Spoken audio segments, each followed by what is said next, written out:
আর এই মাসটাকে আরবিতে কি বলে, যে মাস এখন আছে? রুটি আর হালুয়া যেদিন বানাবো সেই দিনের নাম কি? ওটা বেদাত, আগেই ডিলেট নাকি? ওটা বাতিল। তো দেখেন কত আর বলবো, বলতে বলতে বলতে বলতে তো শেষ। এখনো পর্যন্ত গোমরাহি থেকে, বিদাত থেকে, কুসংস্কার থেকে মানুষ রাতারাতি বের হতে পারে নাই। কেননা ধর্মান্ধ, ধর্মীয় বিষয়, ধর্মের ব্যাপারে যদি কেউ গাফেল থাকে আর বিদাতকে পছন্দ করে, রাতারাতি এই পাগল আর ভালো হয় না। এখনো পর্যন্ত আমার মতো লোকের কাছে ফোন দিয়ে বলে যে শবে বরাতের রোজা 2টা না 3টা। মানে এই লজ্জা কোথায় রাখি? বলতেছে যে আপনারা রুটি হালুয়া নিষেধ করেন, আমি যদি রুটির সাথে গোশত করি তাহলে কি অসুবিধা আছে? মানে শহীদ মিনারে ফুল দিলে পাপ হয়, এই জন্য হুজুররা যা করছে কি, গোল হয়ে শহীদ মিনার ঘুরে নিয়ে বসে 30 জন ছাত্র মিলে 10টা কোরআন খতম দিচ্ছে। কে বাবা তোমার এই কাম করতে বললোটাকে? এইভাবে কি বিদাত তোলা যায় সমাজ থেকে? সুন্নাত চালু করতে হবে, বিদাত একাই পালানোর পথ পাবে না ইনশাআল্লাহ।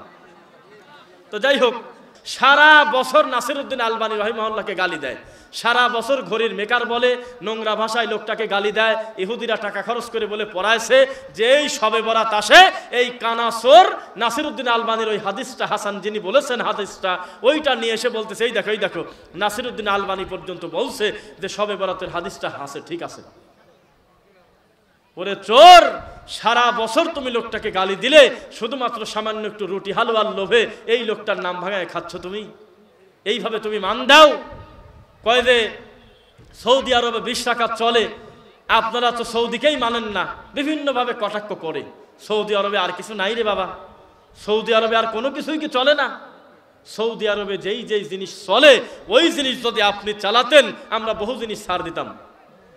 আল্লাহ সুবহানাহু ওয়া তাআলা একটি বিশেষ মাসে, সম্মানজনক একটি মাসে লাইলাতুল কদরে কোরআন নাজিল করেছে, এই কথা বিশ্বাস করেন তো আপনারা? সেটা কি শবে বরাতে না লাইলাতুল কদরে? মুহাম্মদ সাল্লাল্লাহু আলাইহি ওয়াসাল্লাম এই গোটা কোরআন বুঝছেন কিনা বলেন তো একবার? সব বুঝেছে, কিন্তু লাইলাতুল কদর বোঝে নাই। এই জন্য একটা ফার্সি দেশে শবে আর একটা দেশে বরাত। লজ্জা কোথায় রাখবেন আপনি?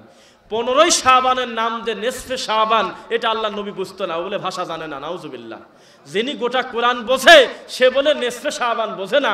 এই জন্য শবে বরাতের নাম দিয়েছে একটা ফার্সি, সব মানে রাত, লাইলাতুন মানে হলো রাত, শবে মানে রাত, বরাত মানে ভাগ্য, ভাগ্য রজনী। একটা ফার্সি একটা আরবি দেশে রাসূল যদি হঠাৎ নাই বোঝে, নাউজুবিল্লাহ। গোটা কোরআন বোঝা সহজ না লাইলাতুল কদর এই শব্দ বোঝা সহজ? শব্দ বোঝা সহজ না। গোটা কোরআন বুঝে নেছে আল্লাহর নবী, কিন্তু ভারত, বাংলাদেশ, পাকিস্তানের মানুষ যেভাবে শবে বরাতকে বুঝছে, এইভাবে নবী বোঝে নাই। বুঝতেছেন নাকি? দুঃখ কষ্ট কোথায় রাখি? ওই যে ওই প্রশ্নের উত্তরের মতো গোটা মঞ্চ কাঁপায়া দিচ্ছে, গোটা মঞ্চ নারায়ে তাকবীরের মুখর হয়ে যাচ্ছে। আমার আল্লাহ নিরাকার, ঠিক কিনা বলেন? সবাই চিৎকার দিয়ে বলতেছে ঠিক। এই হুজুর ওয়াজের একই মঞ্চের শেষে বলতেছে ইমাম আবু হানিফা রাহিমাহুল্লাহ আল্লাহকে 99 বার দেখছে। শাহ ওলিউল্লাহ মুহাদ্দিসে দেহলভী উনি 10 বার দেখছে। তাহলে উনার কথাই কি উনার টিকলো? তো যে কথা বলতেছিলাম, লাইলাতুল কদর মানে ভাগ্য রজনী, শবে বরাত মানেও হলো ভাগ্য রজনী। আরবি করলে, অনুবাদ করলে তাই হয়। তো দুইটাই যদি লাইলাতুল কদর হয়, তাহলে কি আপনি আল্লাহকে ধোঁকা দিতে চাচ্ছেন? নাউজুবিল্লাহ। আল্লাহ তো ক্লিয়ার করে বলেই দিয়েছে, শাহরু রমাদান আল্লাযী উনজিলা ফীহিল কুরআন। আল্লাহ পবিত্র মাহে রমজান মাসে কোরআন নাজিল করেন নাই? বরকতময় রমজানে লাইলাতুল কদরে আল্লাহ রাসূল সাল্লাল্লাহু আলাইহি ওয়াসাল্লামকে বলতেছে, আপনি রমজানের শেষ দশকের বিজোর রাত্রিতে আপনি তালাশ করতে থাকেন। বাঙালি বলল যে এত সময় আমার হাতে নাই, আমি 27-এ অন্তত 3 মণ জিলাপি ঢোকাবো আল্লাহর ঘরে। এত টেনশন আমার নাই। আপনি বোঝেন গা, আমরা খবর পাইছি ওইটা হলো 27-এ। আপনি যতই গোপন করেন, রাসূল না জানলেও আমরা জেনে গেছি। নাউজুবিল্লাহ। এই জন্য খিচুড়ি দিয়ে, জিলাপি খুরমা দিয়ে, এরপরে আপনার মিষ্টির রস দিয়ে আল্লাহর ঘর সবচেয়ে বেশি নোংরা হয় হলো শবে বরাতের রাতে। শবে বরাতের রাতে হলো যত হাদিয়াতে বেশি টাকা পয়সা আসে, মসজিদে যত নোংরা হয়, অন্য কোনো দিন এত হয় না। অথচ 27-এ যদি লোকটা বুঝে নিল যে শবে কদর লাইলাতুল কদর, তাহলে 21-এর প্রতি কি আর ওই শ্রদ্ধা ভক্তি থাকলো? 23-এর প্রতি কি আর ওই গুরুত্ব থাকলো? 29-এর প্রতি থাকলো? 25-এর প্রতি থাকলো।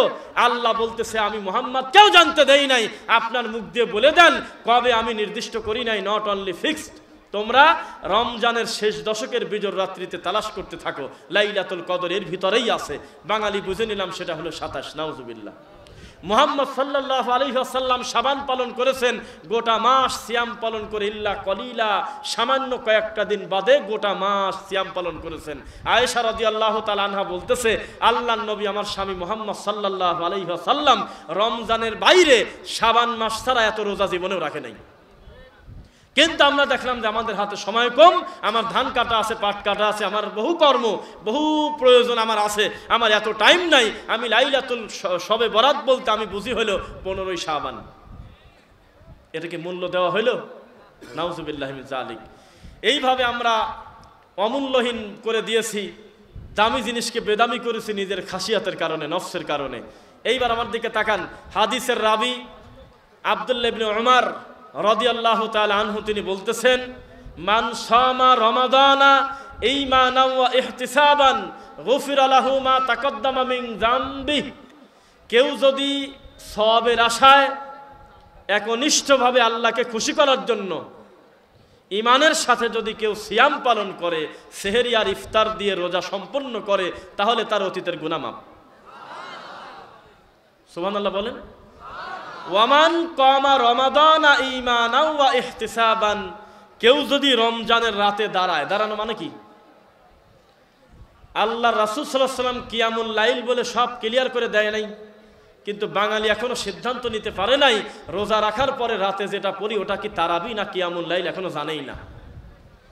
তো রাতে যদি কেউ দাঁড়ায়, রাতে দাঁড়ানো শব্দের অর্থ কি বলেন তো?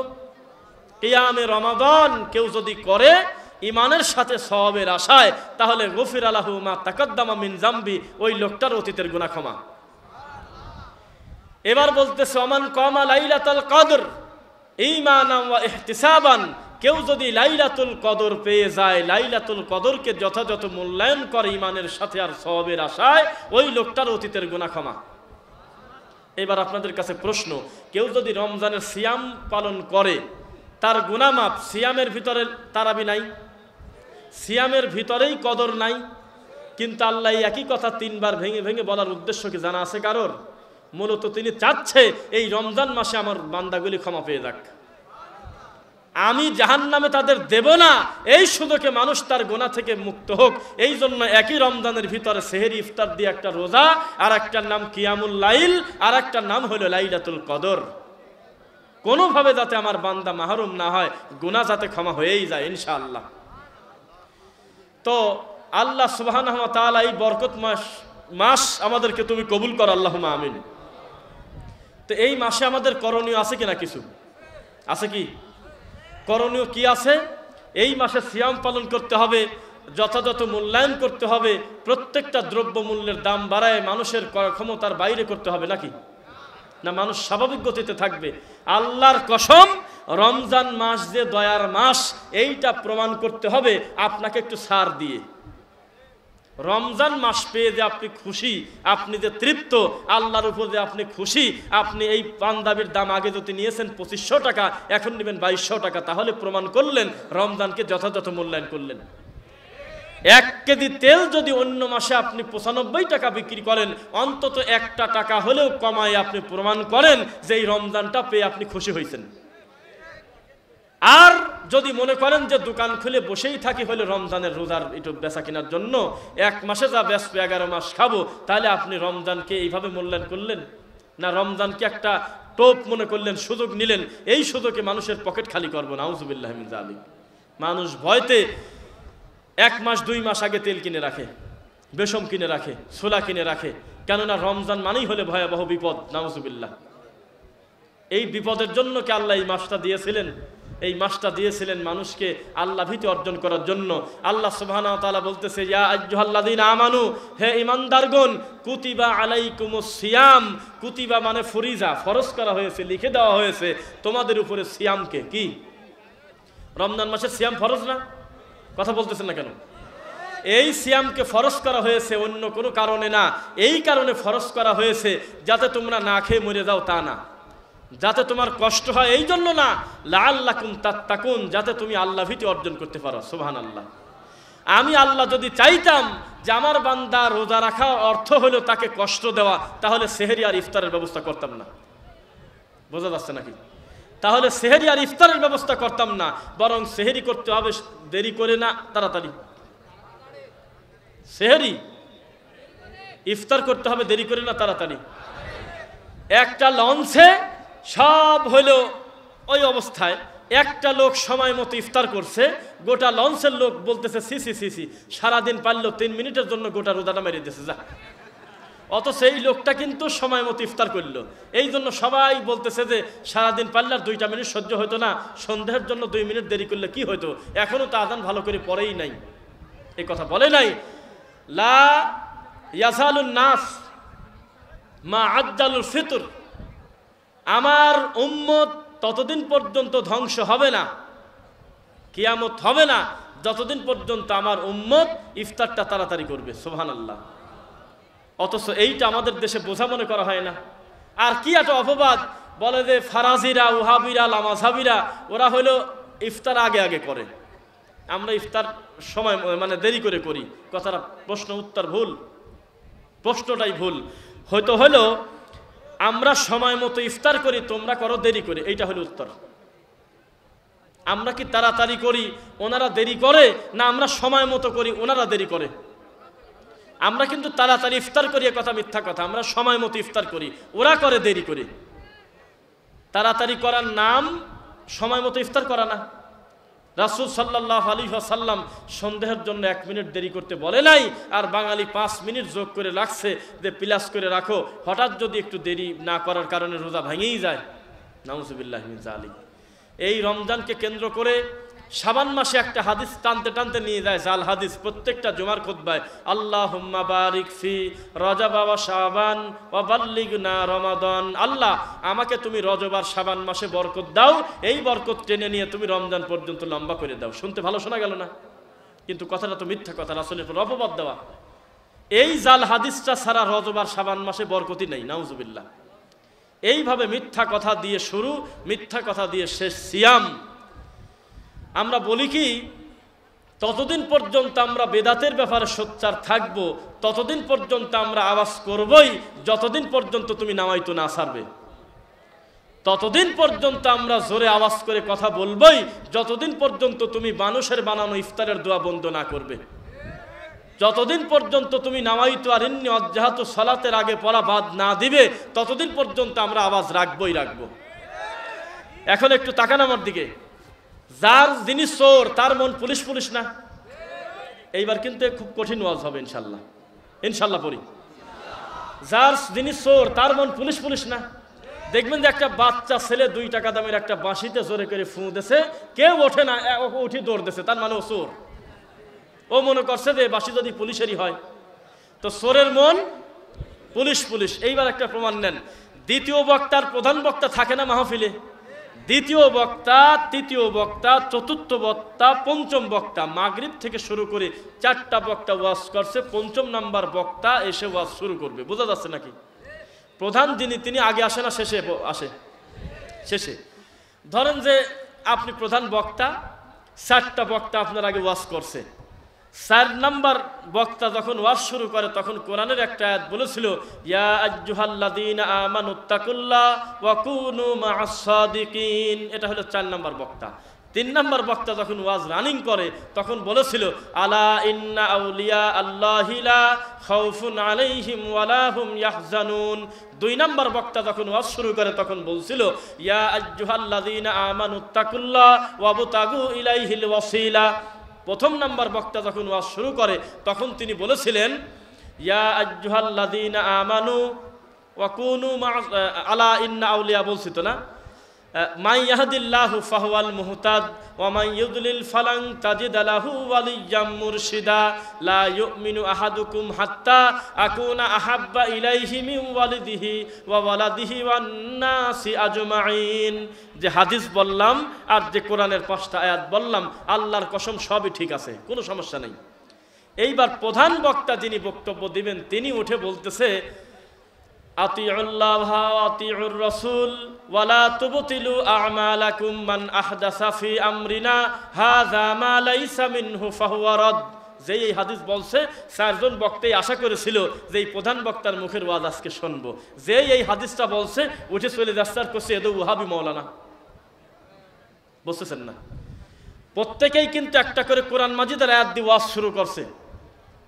কেউ কি রামায়ণ পড়ছে, গীতা পড়ছে, কোরআনের আয়াত পড়ছে। একজন পড়ছে আলা ইন্না আউলিয়া, একজন পড়ছে আতিউল্লাহ আতিউর রসুল, আর একজন পড়ছে হলো অবতাগু ইলাইহিল ওয়াসিলা, আর একজন পড়ছে আলা ইন্না আউলিয়া আল্লাহ। ইনিও উঠে মঞ্চে বলছে যে আতিউল্লাহ ওয়া আতিউর রসুল ওয়ালা তুবতিলু আমালাকুম। যেই বলছে সঙ্গে সঙ্গে চারটা হুজুরের মন খারাপ, উঠে চলে যাচ্ছে আর বলতেছে এ তো ওয়াহাবি মাওলানা। কেননা উনি ঠিক পেয়ে গেছে কি জানেন, যে এই হাদিসের অর্থমান আহদাসা ফি আমরিনা হাযা মা লাইসা মিনহু ফাহুয়া রাদ। অর্থ হলো কেউ কোন আমল করলো, কেউ কোন কর্ম করলো শরীয়তের ভিতরে, তা আমাদের শরীয়তে আগে ছিল না, মানে আমার স্বামী মুহাম্মাদের সিগনেচার নাই, ওই কর্ম যত ভালোই হোক তা প্রত্যাখ্যাত, তা বাতিল। এখন ওই চারজন বুঝে গেছে, এখন যাই বলবিনি আমাদের বিপদ আছে, এই জন্য রাগ করে চলে যাচ্ছে আর বলতেছে এ তো ওয়াহাবি আয়াত। তাহলে একই কোরআন মাজিদের আয়াত দিয়ে কেউ হেদায়েত পাচ্ছে, কেউ গোমরা হচ্ছে, নাউজুবিল্লাহ। তো আজকে যারা দূর থেকে আমাদেরকে ঢিল দেয়, মূলত আমাদের বয়ানে তারা বসে না। যাদের কানভারি করতেছে ওরা ওয়াহাবি, ওরা কাফের, ওরা লামাজাবি বিভিন্ন শব্দ বলে গালিগালাজ করে, বিশ্বাস করেন ওই চেয়ারম্যান, ওই এমপি, ওই উপজেলা চেয়ারম্যান, ওই মেয়র সাহেব, উনি নিজে যদি আমাদের জুমার খুতবায় বসতো, একবার আমাদের আলোচনা সভায় যদি বসতো, উঠে দেওয়ার সময় তার মনে হতো এটাই হলো দিন ধর্মের বাস্তবিক কথা। বক্তা কয়েকদিন আগে পরশুদিন বলতেছে যে মুহাম্মদ এমন একটা নবী, তার মায়ের গর্ভে যখন ছিল আমেনা, আমেনা রাস্তা দিয়ে হেঁটে যাচ্ছে, পাহাড় মাথা নুয়ে আমেনাকে সালাম করতেছে। শোনেন নাই? পাশ থেকে আমাদের এক সালাফি ভাই বলতেছে উক্ত কথাটা কোন হাদিসে আছে? তখন বলতেছে যে সিরাতে হাম বলে আছে। সিরাতে হার বলে থাকবে কেন, হাদিসে আছে নাকি তাই বলেন। তখন ওই লোককে বলছে বেয়াদব বসো, বেয়াদব বসো, নাম বলেন না, নাম বলেন না, নাম বলেন না। চিন্তা করছেন একবার কোন জিনিস টেনে নিয়ে এসে নবীর হাদিসের পর সাফাই দিচ্ছে, নাউজুবিল্লাহি মিন যালিক। তা আমরা যে কথা বলতেছিলাম, দূর থেকে যারা গালি দিচ্ছে মূলত আমাদেরকে দেখতেছে না, বুঝতেছে না, শুনতেছে না, ধারণার উপরে কথা বলতেছে। শোনেন, আজকের থেকে আপনি তওবা করবেন একটা কারণে, সকল কিছু নিয়ে তামাশা করলেও দিন নিয়ে কি তামাশা করা চলে?